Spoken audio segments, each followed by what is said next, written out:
Olá, sejam muito bem-vindos ao canal. Ei, Dona padre! Kika, tudo bem? Que honra, padre! Honra é minha. Estou muito feliz de entrevistar esse gênio. Oh, meu Gente, Deus. eu falei, eu falo para a Sabrina sempre conversa com ele. Eu falo, Sabrina, como que esse padre é maravilhoso. Ele é cantor, ele é escritor, apresentador. O que falta mais, padre? Falta criar juiz agora, dona Kika. Ô, gente, e além de tudo, fala. Eu falei, aí a Sabrina falava assim, mãe, você não tá preocupada? Eu falei, tô preocupada, para de falar tanto e tão bem, e ele vai tomar conta, Sabrina, eu não tô preocupada. Desde cedo, padre, ela tá me ligando. Ela acabou de me mandar uma mensagem ali dizendo que ia assistir nossa live. Ela tá gravando agora, né? Mas que Ela tá gravando. É isso. Ô, dona Kika, para mim é uma honra, um prazer enorme conversar com a senhora. Eu tenho. Nossa, a hora que fala, a hora que a Karina me falou, mãe, você vai fazer uma live com o padre, eu falei, eu não acredito. Tem uma prima minha que é tão fã sua, que na hora eu já mandei para ela, vou fazer uma live com o padre. Ela falou assim, eu vou assistir, com certeza. Lá de Penápolis? Ela é aqui de São Paulo, ela São tem Paulo, né? Copan, no edifício Copan. Sei. Ela chama Ana. Tem a Ana e tem a Fussai. Elas são muito sua fã, padre. Muito, muito. Então, estou muito feliz. Feliz com o convite da senhora, com o convite da Pompom para participar desse 7º Seminário Internacional de Mães. O ano passado eu já tinha participado. Falar com mães, para mim, é uma honra inenarrável. Tenho um profundo respeito pela senhora, pela sua maternidade, pelas filhas que a senhora trouxe ao mundo, pelas 2 meninas que eu conheço, né? Conhece o Carinho? Não, eu só conheço as meninas. Ah, eu tenho um menino também. Então, isso que eu ia falar.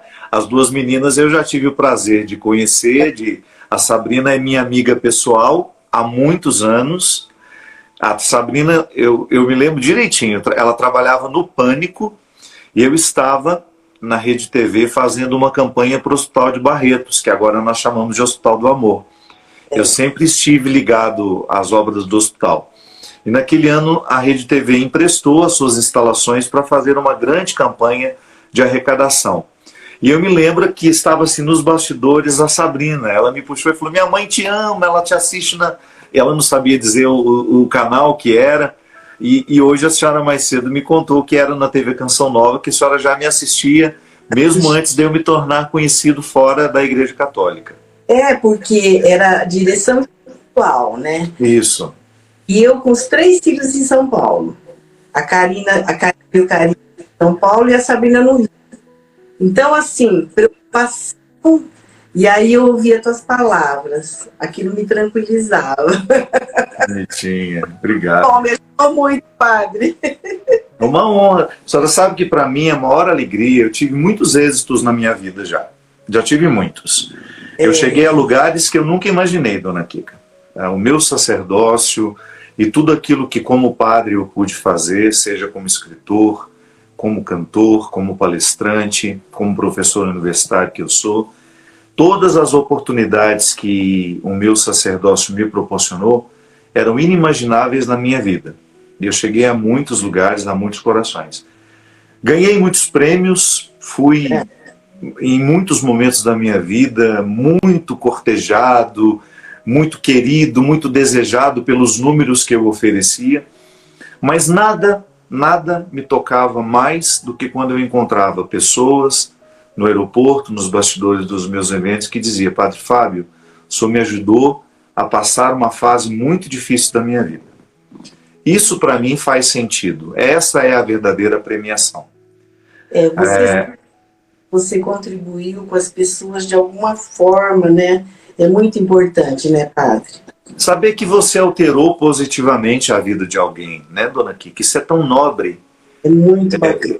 Eu já também já fiz muito mal a muita gente, sem perceber que o fazia, às vezes intencionalmente, porque eu sou humano, já errei muito na minha vida. Lamentavelmente, nós somos muito cruéis com as pessoas, por causa dos nossos limites. Então, às vezes, a gente comete muitas atrocidades. E graças a Deus, com o tempo, eu fui me tornando consciente disso e prestando atenção onde é que eu fico cruel. Qual é o gatilho da minha crueldade? Por que às vezes eu fico tão irritado? Então, quando estou irritado, perco a estribeira, machuco pessoas. Então eu comecei a ter muita consciência disso de uns 10 anos para cá, e intensifiquei muito nesses últimos 3 anos, para eu prestar atenção quais eram as situações que despertavam o que eu tinha de pior, e passei a tentar evitá-las. Porque eu acho que a única coisa que a gente precisa de fato se empenhar na vida é a gente fazer o bem a quem passar por nós. Pode ser um momento rápido, posso estar na fila de um restaurante para pedir um lanche. Eu tratar bem aquela pessoa que vai me atender, eu tratar bem as pessoas que estão ao meu redor, as pessoas que me servirão. Então isso para mim é tão importante, dona Kika, que hoje se tornou uma forma de estar posicionado no mundo. Olha, se for para eu fazer mal a alguém, eu prefiro não estar ali, eu prefiro não ir, eu prefiro não participar. Se uma determinada realidade significa um perigo para eu estimular aquilo que eu tenho de pior, eu prefiro não aceitar aquele compromisso, eu prefiro não ir àquela situação. E assim a gente vai tentando, né, fazer a mesma coisa que Jesus fez, que era passar fazendo bem, só isso. Verdade, eu acho que a gente, mesmo com os filhos, eu sempre procurei não usar da autoridade de mãe, procurar ser amiga, conversar, dialogar, porque eu acho que o mais importante é seu filho ter uma confiança em você. Então eu sempre, assim, tentei estimular o que eles tinham assim de melhor. Colocava em aula de música, piano, natação, eles faziam de tudo, balé. A Sabrina, com 15 anos, ela era professora de balé na escola dela, na Dona Ivone Penteado, porque ela ficava o dia inteiro. Ela ia para a escola de manhã, à tarde ia para a escola de balé e ficava lá. Fazia todas as danças. Aí tinha a velhinha, que era a mãe da dona da escola, da Dona Ivone, achava que a Sabrina já era até lenta, tanto que a Sabrina ficava lá. Então eu falo assim, a gente tem que estimular os filhos a dar o melhor deles, né? Porque cada um tem um potencial. Agora, se a gente ficar cerceando muito, cobrando muito, eles não conseguem, eu acho, sei lá, na minha opinião, eu acho que eles não conseguem dar aquele potencial que eles têm.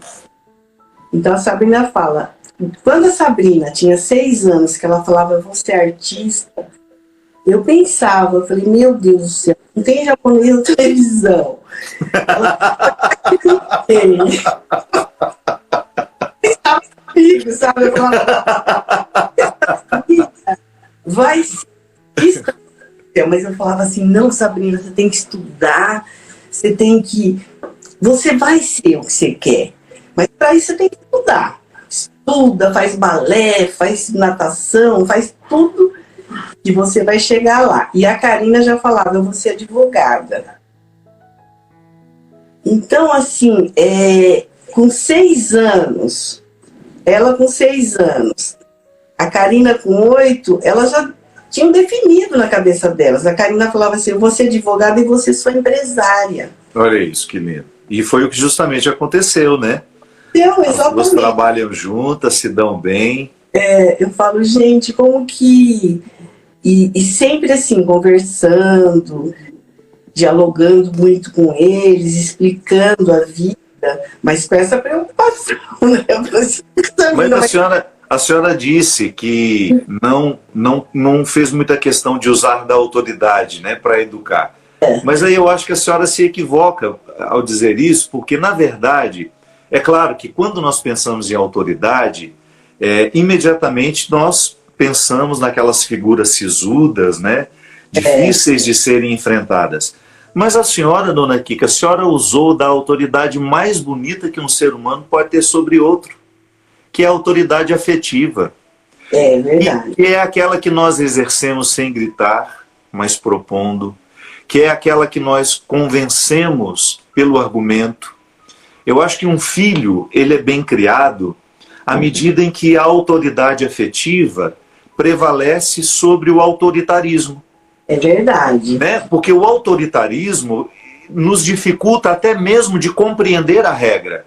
Eu me lembro que nas minhas preciosas lições da pedagogia, quando eu estudei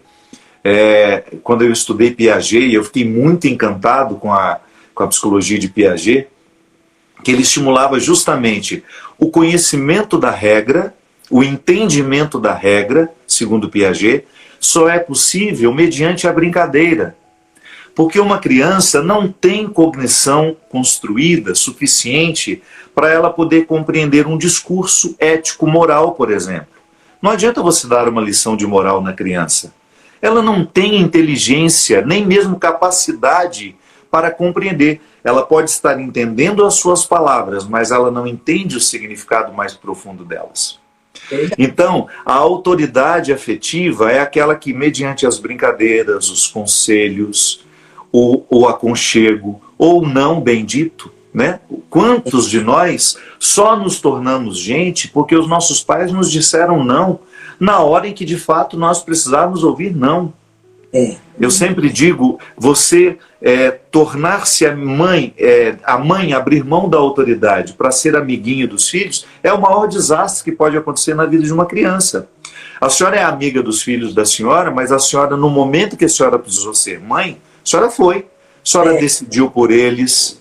Né? Eu tenho certeza que a Sabrina, topetuda do jeito que ela deve ter querido muito cedo tomar decisões para as quais ela ainda não estava madura. E a senhora chegou ali, interviu. Não, minha filha, não é assim. E tanto é que eu preciso dizer à senhora, né? A senhora educou muito bem. Como volto a dizer, conheço as suas meninas, não conheço o Carlinhos. Mas deve ser igual. Porque é impressionante como eu encontro na Sabrina valores que são essenciais para uma sociedade ser boa, para a gente conviver bem com as pessoas. A Sabrina é generosa, a Sabrina é fiel a quem ela ama, ela é honesta, ela é uma menina que, apesar de ter assumido o topo de muitas coisas, ela permanece humilde, ela permanece simples. Dona Kika, nessa minha longa andança e de pessoas que sabem que eu sou amigo da Sabrina, eu nunca encontrei uma pessoa que não gostasse dela. Ai, que bom. Nunca. Então, nossa, eu tenho uma implicância dessa Sabrina. Não, a gente não encontra isso. Por quê? Ela teve a sorte de ficar conhecida num programa em que ela só podia ser ela mesma. Então ela não podia inventar um personagem no Big Brother. É igual essa menina Juliette, que a gente tem um carinho enorme por ela sem conhecê-la. Claro, eu tive a oportunidade de conhecê-la tão logo ela saiu do programa. Mas a Juliette, ela é uma menina que ficou conhecida e amada por muitos porque ela foi ela mesma. Exatamente. Ela não retrucou ninguém que a afrontou, que a diminuiu, não. Ela foi se colocando com educação. Ela chorou muito, mas porque ela tinha que chorar. Ela estava sendo ofendida na sua dignidade, né? Então é muito bom. Eu tenho certeza que a senhora deu uma excelente contribuição na valoração do mundo através dos filhos. Hoje nós estamos aqui com a Pompom propondo a reflexão de uma sociedade que precisa ser valorosa, né? É na educação que a gente propõe os valores. A sua mãe também foi maravilhosa, né, padre? Porque a gente vê, eu falei, gente, como que o padre é tão talentoso desse jeito? Uma fluência verbal incrível. Eu fico olhando assim, eu fico até babando, viu, padre? E cantor, escritor, apresentador. Gente, eu falo assim, todas as qualidades possíveis. Obrigado, dona Eu Kika. acho que muita coisa da sua mãe, não é? A minha mãe foi uma matriz muito definitiva para mim. Eu digo que eu não poderia ter nascido de uma mulher diferente. Para eu viver como eu vivi, para eu fazer tudo o que eu fiz, eu precisava ser filho da dona Ana. Claro, e o meu pai tem uma presença enorme em mim, muito embora eu fale pouco dele, é porque a minha convivência com meu pai foi menor. Ele morreu, eu tinha 16 anos. A minha mãe morreu tem 2 meses, 1 mês e meio. Então eu convivi durante a minha vida toda com a minha mãe. Eu tive a oportunidade de tê-la até agora. E a minha mãe, para mim, sempre foi uma escola. Por causa dos valores que eu identificava nela. Minha mãe, dona Kika, não é uma mulher que estudou, ela só fez até o 4º ano primário, era muito pobre, precisou sair da escola para ajudar nas despesas da família, trabalhando desde muito cedo, lavando roupa para fora, fazendo faxina. Depois casou-se com 15 anos, para a senhora ter uma ideia. A minha mãe, quando se casou com meu pai, não tinha tido menstruação ainda. Nossa. Ela casou menina. A minha mãe precisou ir ao médico na semana do casamento para tomar lá aquelas medicações que eles faziam, para ver se ela tinha a primeira, para ver se tinha menarca, a primeira menstruação. Então ela foi muito jovem para o casamento. E ela emendou um casamento sendo mãe de 8 filhos de uma vez, um a cada ano. Então ela não teve tempo para ela. Ela sempre foi uma mulher voltada para os outros. E eu aprendi muito com essa doação da minha mãe. Era uma mulher de uma alma muito nobre, uma mulher, dona Kika, que ela tinha uma capacidade de perceber o outro que me assustava. Era impressionante como a dona Ana, numa roda de 20, 30 pessoas, ela era capaz de identificar um por um e de sentir as pessoas. Ela me ensinou muito isso. Ela me ensinou muito a estar diante das pessoas e não só apenas vê-las, mas percebê-las. Ela percebia quem era mais frágil, quem era mais tímido, e ela dava um jeito de quebrar as distâncias e facilitar o mundo do outro. A minha mãe sempre foi uma facilitadora. Ela facilitava o que era tímido, ela fazia uma brincadeira com quem era tímido, ou ela estimulava o que era mais calado. E eu fui percebendo essa mulher, fui vendo, e de uma forma muito simbiótica, sendo alimentado por ela, de maneira que hoje eu não tenho mais como identificar em mim o que é meu e o que é da minha mãe. Eu sempre dizia isso para ela. Eu me lembro, dona Kika, eu tenho uma história muito bonita com ela. Quando eu lancei o meu primeiro livro, eu era padre recém-ordenado, eu tinha terminado o meu mestrado em teologia, então eu estava falando... Muito cedo, né? Eu fui para o seminário muito cedo. Então eu lançando aquele livro logo após o mestrado, eu estava com aquela mania de falar difícil, sabe? Que é tipo de quem acabou de fazer um mestrado ou doutorado. Então eu fazia questão de fazer aqueles discursos hermeticamente difíceis de serem compreendidos. E nós tivemos, no dia do meu aniversário, dia 3 de abril, os meus amigos organizaram lá na minha cidade de Formiga, Minas Gerais, onde eu nasci, o lançamento deste livro. E aí nós fomos lá para o Clube Centenário, que é o lugar principal da cidade, de eventos, de festas. Tivemos o lançamento e uma plateia muito, muito carinhosa comigo, aquele Clube Centenário lotado de gente. Aí eu dei uma palestrinha ali de uns 20 minutos sobre o livro e logo em seguida comecei a falar, né, a autografar os livros. Depois nós voltamos para casa, isso era dia 2 de abril. Nós nos deitamos, a minha mãe no quarto dela, eu no meu. Aí eu vi que já era meia-noite. E que então já era o meu aniversário. Eu vi que ela estava acordada ainda. E eu falei, vou lá ficar um pouquinho com ela. Eu fui, deitei na cama do lado dela, deitei a cabeça assim no peito dela. Ela ficou fazendo carinho em mim. E ela me disse assim, Fabinho, hoje eu fiquei vendo você falando... E fiquei pensando, meu Deus, como é que será que esse menino pode... como é que ele pode ser tão sabido, como se fala lá em Minas? Eu ouvi você falando aquilo, eu achei tudo tão bonito, eu não entendi nada, mas eu achei tudo tão bonito. E aí, naquele momento, eu entendi, falei, mãe, nada, absolutamente nada do que eu disse ali, mãe, eu não aprendi com a senhora.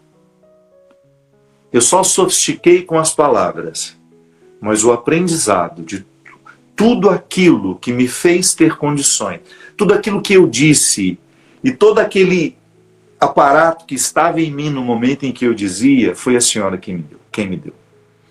Então, eu falar da minha mãe e falar de mim é difícil, porque para mim, a gente acontece juntos. O seu sucesso, ela viu tudo, né? Tudo. Ela me viu entrar no seminário, ela me viu quase ser expulso do seminário, ela me viu passar os meus maiores problemas na vida, muito embora eu nunca fui de dizer para ela, porque eu sempre tive, dona Kika, o cuidado de não pesar a minha mãe com aquilo que eu sabia que ela não podia resolver. Se eu falava com ela, porque de fato ela podia me ajudar em alguma coisa, mas eu nunca fui aquele filho que levou o problema para ela. Eu sempre tentava resolver nas minhas instâncias, nas minhas possibilidades, porque eu não queria preocupá-la. Mas ela sempre esteve comigo nos principais momentos da minha vida. E quando eu comecei a ser muito conhecido, ela foi a primeira pessoa a compreender tudo aquilo que estava acontecendo. Ela foi a primeira pessoa que teve um olhar muito atento e ela soube como aquilo poderia ser perigoso para mim. E de fato foi. Chegou um momento da minha vida em que eu já não conseguia mais voltar a ser quem eu sempre fui. Eu estava perdido num ativismo que me esgotou demais, que me deixou muito doente, emocionalmente doente, fisicamente cansado. E a minha mãe percebia tudo aquilo. Antes mesmo que as coisas acontecessem, ela dizia, ela me alertava. Então ela tinha uma... Hoje não pode andar na rua, ter uma vida assim, normal que você tinha. Não você não pode mais. Não, lamentavelmente não. Não pode. Gostaria muito. Você sabe que as situações que eu sempre aproveitei para ter esse convívio com as pessoas... Porque qual é a grande dificuldade? Em qualquer situação que a gente está, as pessoas querem demonstrar o seu carinho. Mas às vezes elas fazem a demonstração do carinho, impõem algumas coisas que ficam pesadas no final do dia. Né? Parar para tirar uma foto toda hora, você está numa festa, você não consegue conversar, porque toda hora você para tirar uma foto para isso, para aquilo. Então, de fato, isso é muito cansativo. Mas eu sempre tive... nas minhas peregrinações, que são as viagens que eu faço, a minha oportunidade de conviver, de ser padre na simplicidade, de celebrar a missa todos os dias, de não precisar ficar tirando 1000 fotos depois que termina a missa. Então a peregrinação sempre foi para mim uma oportunidade de voltar a ter aquela que eu sempre quis ter como padre. E que, lamentavelmente, a fama, a visibilidade, tira um pouco da gente. E assim, e hoje você, então você não consegue ter uma vida normal, mas você é feliz sendo essa celebridade, esse famoso artista, você consegue levar numa boa hoje? Consigo, não, isso para mim foi assim... muito pesado numa época, né, em que eu fiquei muito esgotado com tudo isso, mas hoje, graças a Deus, eu estou vivendo um momento muito feliz, eu não me privo de nada, eu saio, encontro as pessoas, faço questão disso. Eu acho que a vida, ela precisa ser vivida com intensidade. Você está bem resolvido agora. Estou bem resolvido com tudo isso, estou bem resolvido. E pelo contrário, eu sou muito grato ao carinho das pessoas, né? A essa visibilidade que me permite fazer o trabalho que eu tenho, de ganhar o meu sustento. Eu não sou um padre que tem paróquia, eu não vivo de dízimo, não, pelo contrário. Eu sou um padre que ajuda muita gente, que ajuda muitas situações. Eu não fico fazendo propaganda da minha caridade, porque eu não acho bacana isso. Mas eu tenho as instituições que eu ajudo regularmente. Nós temos um trabalho lindo na África com a comunidade Obra de Maria, que organiza minhas peregrinações. Aliás, as peregrinações são justamente para a gente ajudar a manter essas obras. Tinha o meu programa na TV Canção Nova, ajudei muito a TV Canção Nova enquanto eu estive por lá. Continuo, porque eu estou aqui à disposição deles para o que precisarem de mim. Tenho o meu centro de espiritualidade em Campos do Jordão, onde nós fazemos pequenos retiros. Então eu tenho uma vida, todo o meu sustento vem daqui, do meu trabalho, hoje com a internet, porque a gente não pode mais fazer outra coisa. Tenho dado muita palestra para redes de ensino, muitos trabalhos através do Instagram, do YouTube. Então, nós vamos construindo soluções. Então, hoje eu estou muito bem, estou muito feliz, vivendo um tempo muito especial da minha vida. Claro, com uma tristeza aqui, dona Kika, que não tem tamanho. A morte da minha mãe está sendo muito difícil para mim. É uma perda irreparável. O luto, eu conheço os passos dele, é muito difícil viver. Mas é aqui nessa hora que eu reencontro a minha mãe. Né? A minha mãe está me ajudando a superar a morte dela, porque ela me deixou uma grandeza muito incalculável. Nós estamos falando aqui de valores, né? É até bom a gente frisar, porque toda vez que nós falamos de valores, dá-nos uma impressão de que nós estamos falando de religião. Não. Valor é uma necessidade humana. Caráter, dignidade.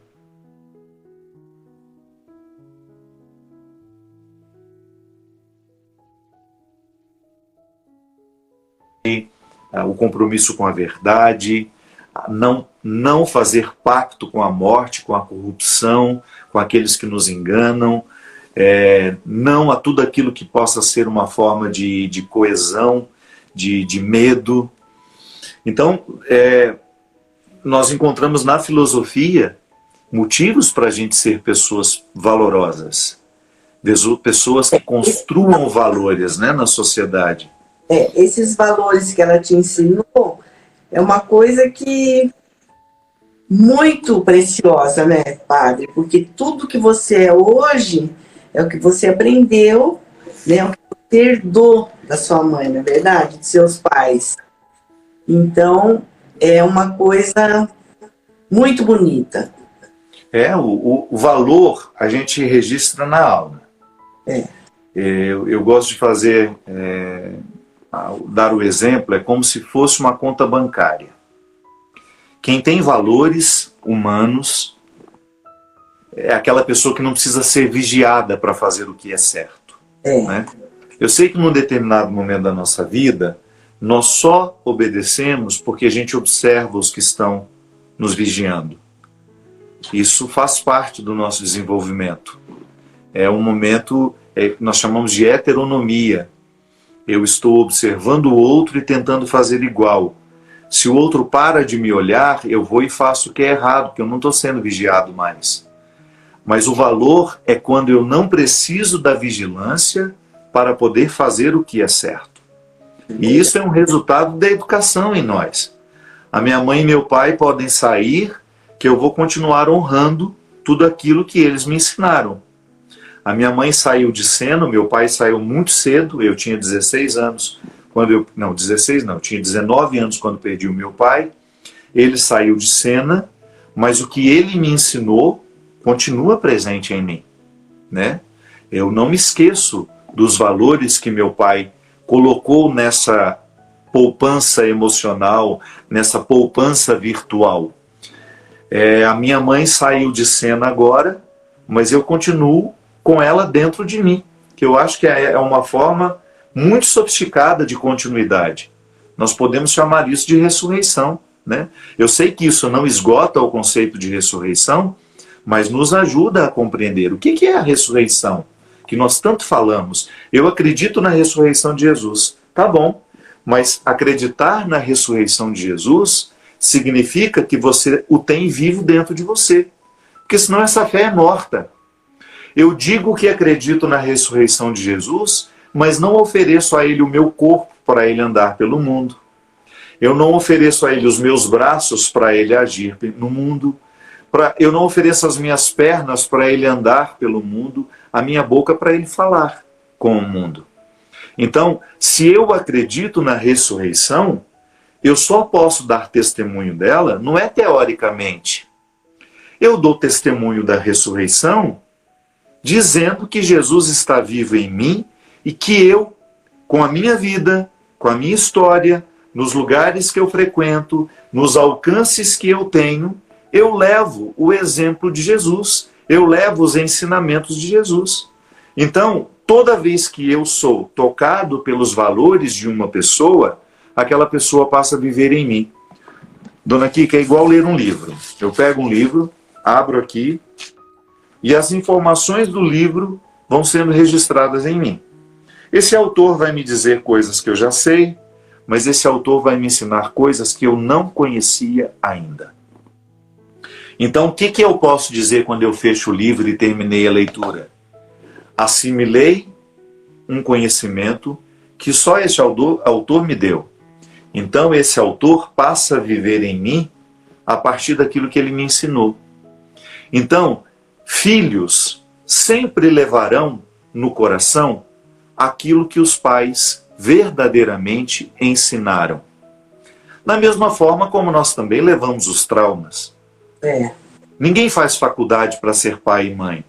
Então, muitas vezes, como pai e como mãe, a gente erra muito. É verdade. A gente comete absurdos com os nossos filhos. Numa tentativa de acertar, né, dona Kika? Eu acho que ninguém fala, eu quero estragar o meu filho, eu quero traumatizá-lo. Não. Quantas pessoas ficam estragadas por causa do excesso de proteção? Muitas pessoas ficam emocionalmente fragilizadas porque elas não tiveram o estímulo à coragem. Ai, meu Deus, eu, por exemplo, eu sempre digo isso, eu não sirvo para ser pai.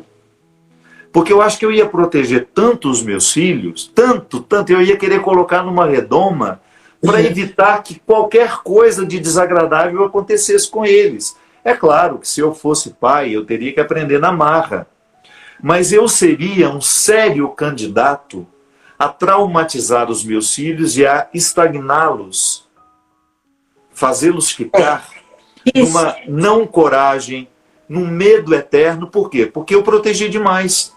O difícil, padre, é achar a dose certa, porque você não pode ser nem muito autoritário e nem muito permissivo. Você tem que ter aquela...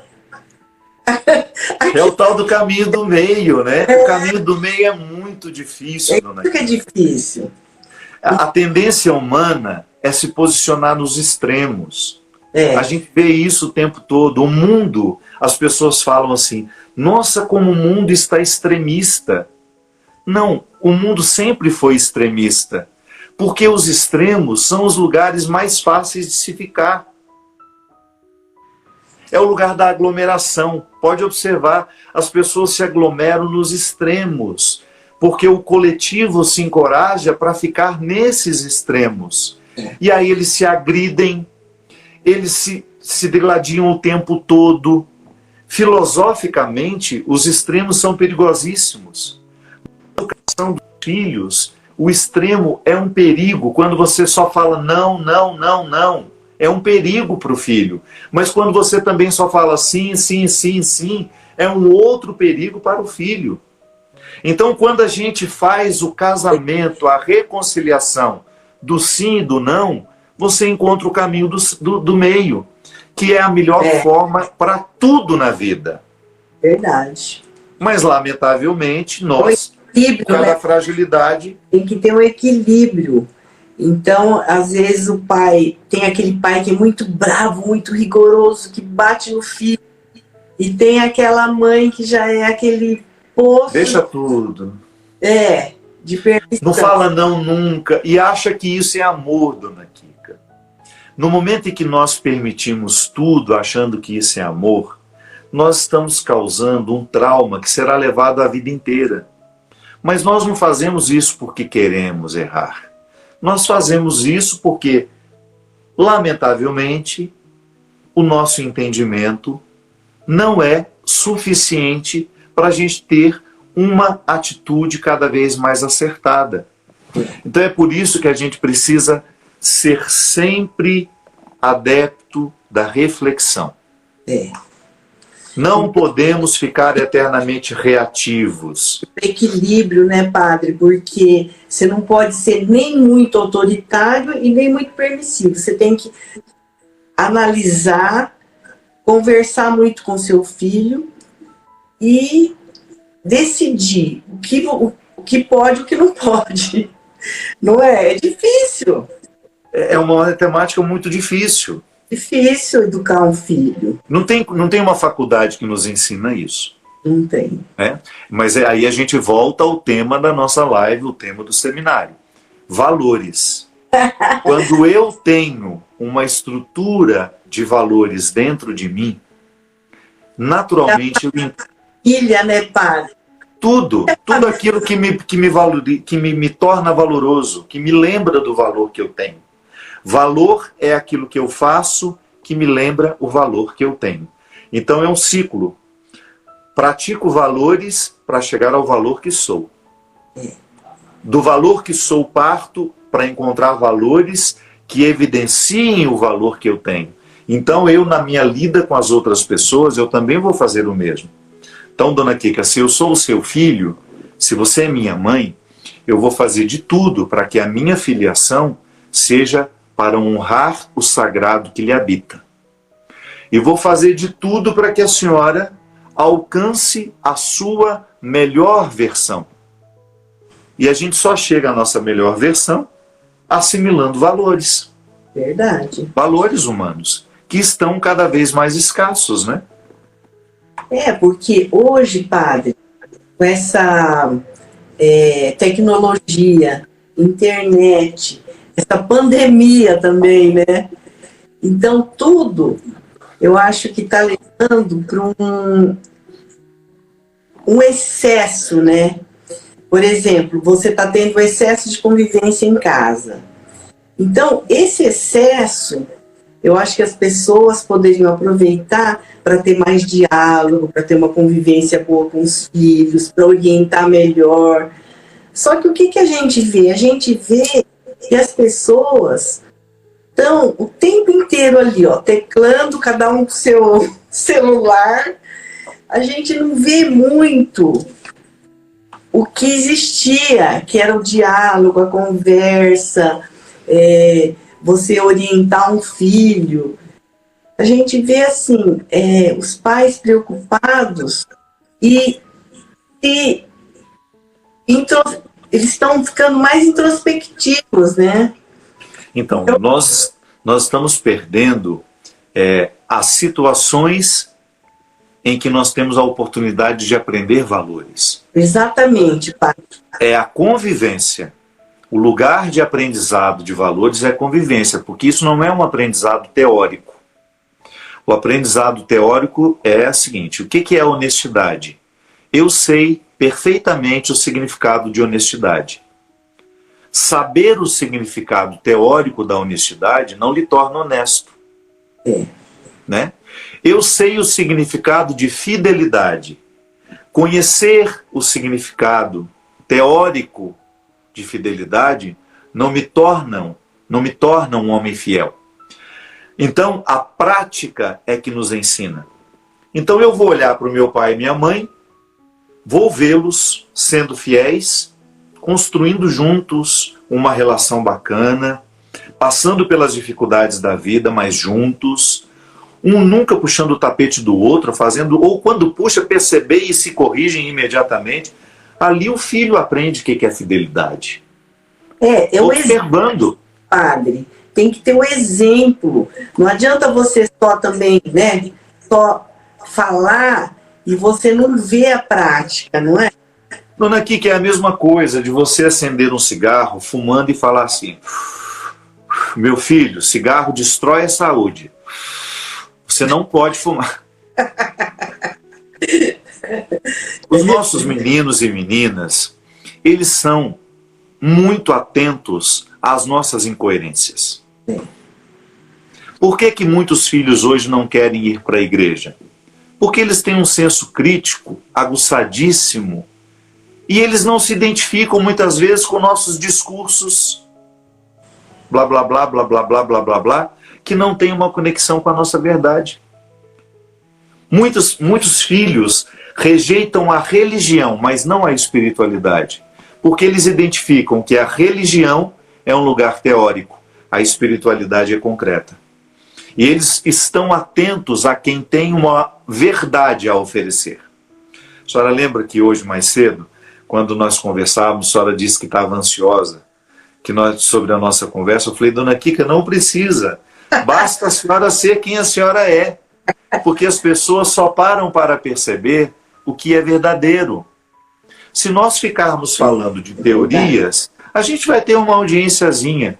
Mas se nós falarmos da nossa vida, de como nós estamos enfrentando as nossas dificuldades pessoais, como é que eu aprendi a ser família na família precária que eu tenho, como a senhora aprendeu a ser mãe, sendo mãe com possibilidades e também limites, as pessoas vão nos dar não só audiência, mas as pessoas nos darão credibilidade.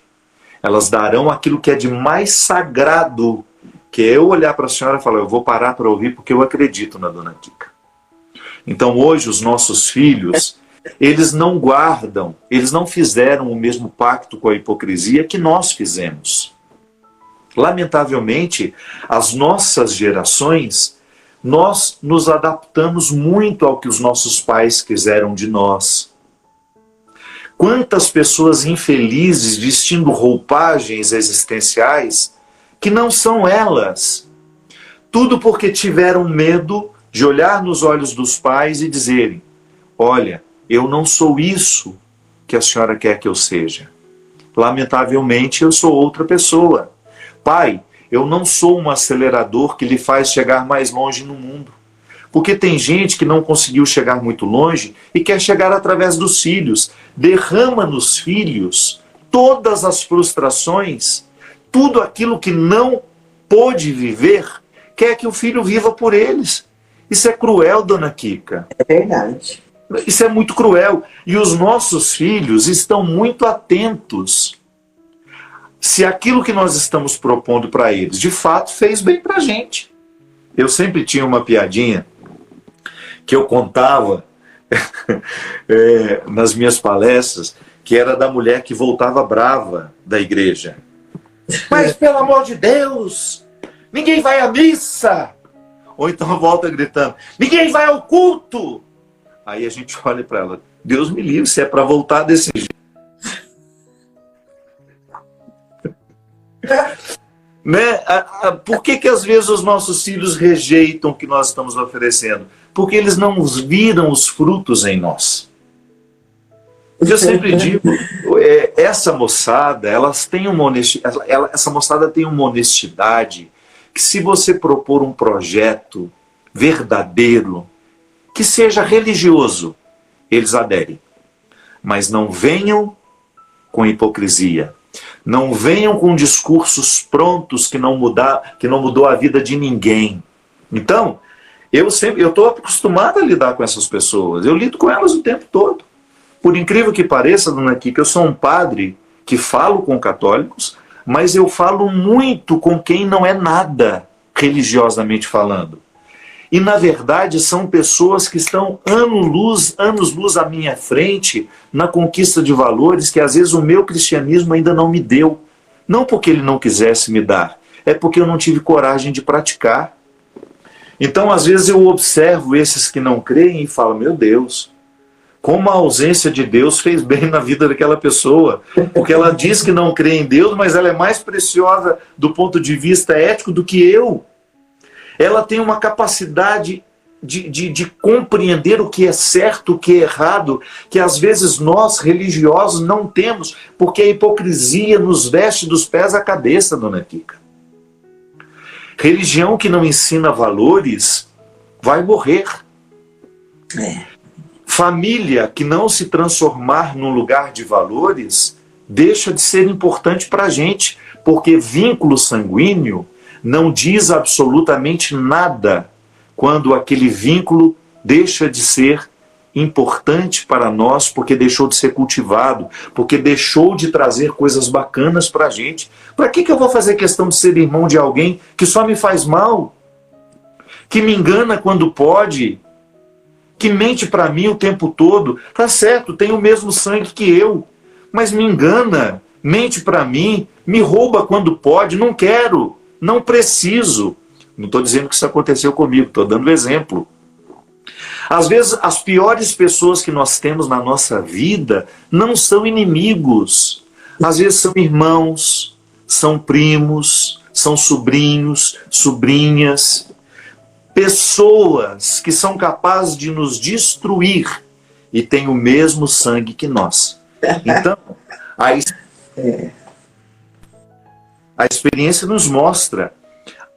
Por acaso, nos deparamos com gente que nem sabíamos que existia, nem sabíamos que aquelas pessoas estavam aí no mundo, e de repente elas passam a fazer parte da nossa vida e nos ensinam o verdadeiro significado de ser família, que é você ter alguém com quem você possa contar.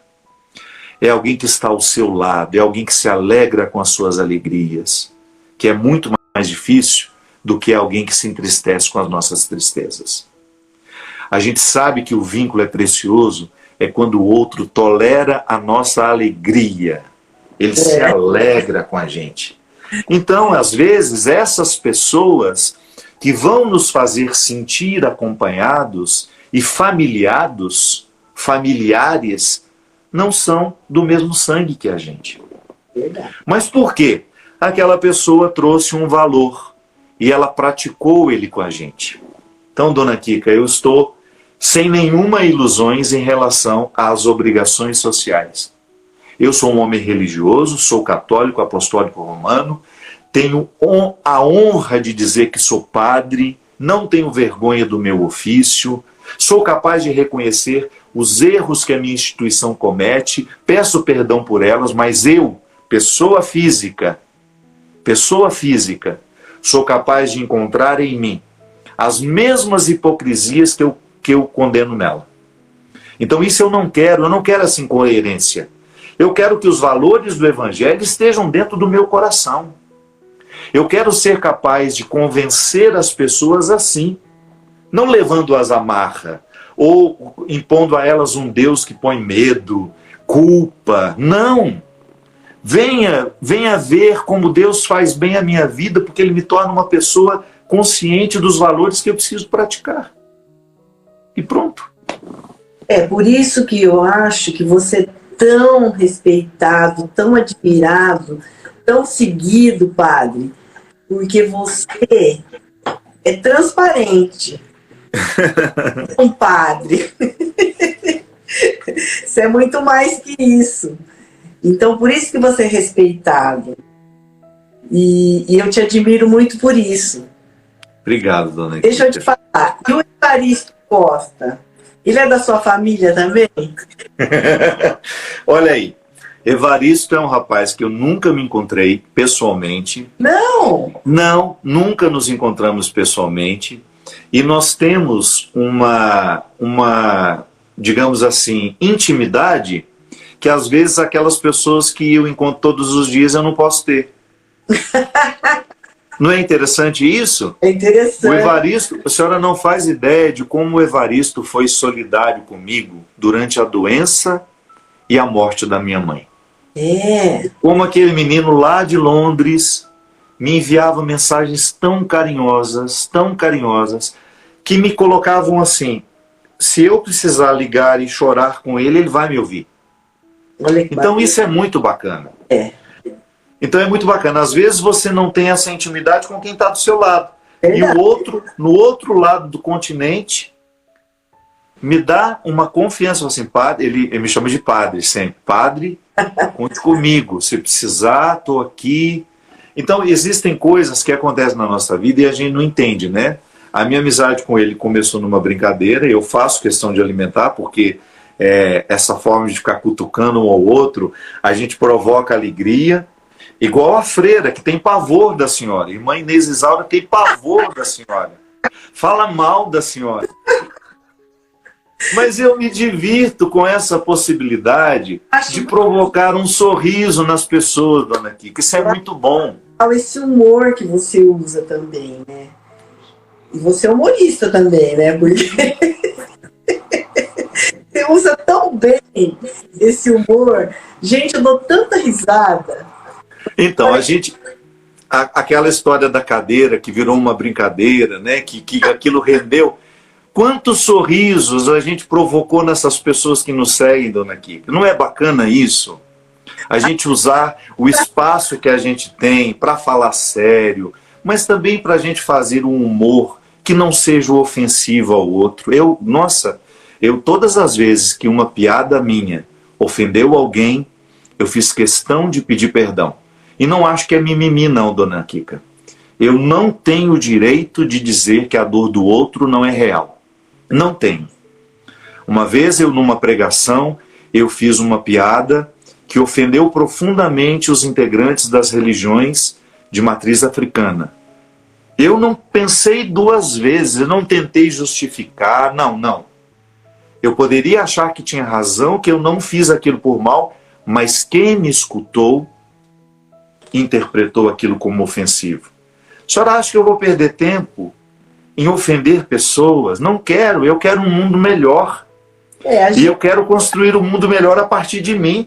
Não faz querendo ofender, né? Pelo amor de Deus. Quem ouve, né, pode se ofender com qualquer coisa. Eu tenho tantos amigos de religião diferente que a minha. Eu faço questão de abraçá-los, de estar com eles, de compreendê-los, de entendê-los. Tanto é que aquele episódio serviu para mim para aprender um monte de coisa com eles, porque eu nasci, dona Kika, num ambiente em que o candomblé era muito presente nas nossas vidas, inclusive na minha casa. O nosso cristianismo tinha muito sincretismo religioso, muito. Então fazia parte da nossa vida aquelas histórias, que foi uma que eu contei numa pregação. Mas quando eu sei que tomo consciência de que aquilo que foi engraçado para mim feriu a compreensão do outro, o sagrado do outro, meu Deus, então é hora de pedir perdão. Então eu sempre penso assim, o humor, ele faz muito bem, desde que ele não provoque no outro uma dor. Né? Eu não acho engraçado fazer bullying com alguém e aquilo repercutir, ai que engraçado ele, não. Se eu tiver que criar alguma situação para despertar um sorriso do outro, no outro, que seja de uma forma que eu não seja preconceituoso, mas que seja amoroso, porque afinal de contas essa é a minha missão. Não posso contrariar. Ô padre, a gente já está assim, meio que no limite. Deixa eu te fazer uma pergunta. Pode fazer. Qual é a mensagem de otimismo, esperança que você pode deixar para quem está nos assistindo? Com essa pandemia, com esses problemas de vacina. Que mensagem que você pode deixar para as pessoas? Primeiramente, proteger. Faça de tudo para que você se proteja contra esse vírus. Acredite no poder destruidor que ele tem. Ele está matando. Ele é imprevisível. Ele não é uma coisinha boba. E a única forma que nós temos de combater esse vírus neste momento é a vacina, que lamentavelmente está chegando muito devagar para nós, mas graças a Deus nós temos uma perspectiva de pelo menos aqui no estado de São Paulo, até setembro, outubro, a gente está com os adultos todos vacinados. Se Deus quiser, muito em breve, nós vamos ter um respiro em relação à vacina. Enquanto a gente não tem, usar máscara, respeite as pessoas que você tem em casa, no seu trabalho. Quando você põe máscara, você não está protegendo somente você. Usar máscara neste momento é a gente demonstrar que nós temos solidariedade social. É verdade. Eu acho que nesse momento, dona Kika, é proteger-nos contra o vírus, fazer de tudo para que ele não entre dentro da nossa casa, porque ele é destruidor, e proteger-nos do vírus do egoísmo, do medo, que está tão presente em nós também. É verdade. A pandemia trouxe muito medo a muitas pessoas. Nós estamos inseguros, muita gente perdeu o emprego, muita gente perdeu oportunidades. Então, vamos fazer de tudo para que aos poucos a gente vá varrendo o nosso coração. Acho que está na hora de nós começarmos a fazer aquela limpeza do salão que ficou fechado muito tempo. Eu tenho muita esperança de que daqui uns 6, 7 meses nós já estejamos muito próximos de uma vida normal. Então vamos encher o nosso coração com essa certeza e vamos começar a arrumar o coração. O que eu quero fazer depois que tudo isso passar? Quem são as pessoas que eu quero encontrar? Eu acho que quando nós substituímos o medo pela esperança, nós ficamos em paz. Padre, olha, eu fiquei muito feliz e honrada, aprendi muito com você de ter feito essa live com esse sábio padre. Fiquei muito feliz, padre. E eu quero assim, quando o senhor foi lá na Sabrina, e eu não estava, eu falei, ai Sabrina, que pena, eu queria tanto conhecer o padre. Dona Kika, em nome da paz mundial, me convida para jantar lá de novo e pede aquele peixe ao cubo, que é a melhor coisa que... A Sabrina mandou para mim uma vez de presente, aquilo é muito bom, meu Deus do céu. Em nome da paz mundial, em nome da serenidade, do caráter, de tudo aquilo que é sagrado que nós falamos, me convide para esse jantar logo. Vou te chamar, meu padre, para te conhecer pessoalmente. Tá bom. Quero agradecer muito ao Seminário de Mães, né? Quero agradecer muito a Pompom, a Ana, que estava conosco hoje, acho que tinha a Monique também, não me lembro do outro nome, não é? Obrigado pelo carinho, foi uma honra enorme dividir esse tempo precioso com essa pessoa tão preciosa que é a Dona Kika. Ai, gente, muito obrigada, padre, muito obrigada, Pompom, por essa oportunidade de aprender tanto. Um beijo, e eu quero assim, sempre ter esse contato e estar sempre com você, viu, padre? Vamos trocar o zap para a gente mandar mensagem agora. Sim. Beijo. Deus abençoe, Dona Kika. Um beijo, meu povo querido. Obrigado por essa audiência linda que nós tivemos. Obrigada, padre. Tchau, tchau. Bom.